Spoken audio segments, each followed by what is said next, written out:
হেফাজত ইসলাম বাংলাদেশের কেন্দ্রীয় কমিটির বাইতুল মাল সম্পাদক মাওলানা ইলিয়াস হামিদি বক্তব্য নিয়ে আসছেন। মাওলানা ইলিয়াস হামিদি।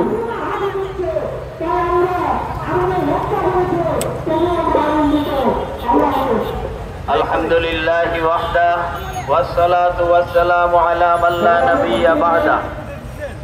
সংগ্রামী সাথী ও বন্ধুগণ, বাংলাদেশ খেলাফত মজলিস ঢাকা মহানগর দক্ষিণ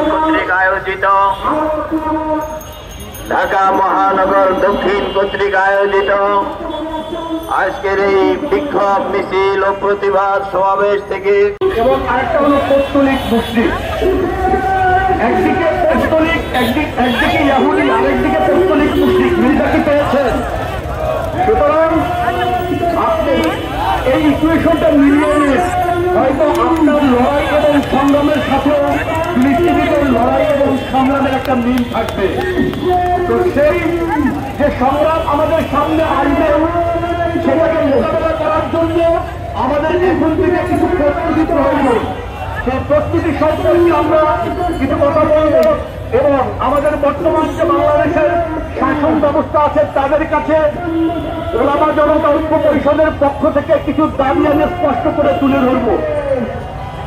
এক নম্বর, আমাদের বাংলাদেশের পাসপোর্টে আগে লেখা থাকতো ইসরায়েল, অর্থাৎ এই পাসপোর্ট দিয়ে পৃথিবীর সকল দেশে ভ্রমণ করা যাবে ইসরায়েল ছাড়া। ইসরায়েলের ইহুদি কর্তৃক পরিচিত যে আক্রমণ হয়েছে, পার্শ্ববর্তী ভারত হিন্দুত্ববাদের মাধ্যমে মুসলমানদের উপর যে নিরীহ অত্যাচার অবিচার গণহত্যা হয়েছে, এর তীব্র প্রতিবাদ জানাই এবং রসুলের সে আদর্শ, সাহাবায়ে কেরামের সে আদর্শের উপর আমরা অঙ্গীকার করছি, তোমরা যদি গণহত্যা বন্ধ না করো আমাদের জিহাদ অব্যাহত থাকবে, আমাদের সংগ্রাম অব্যাহত থাকবে।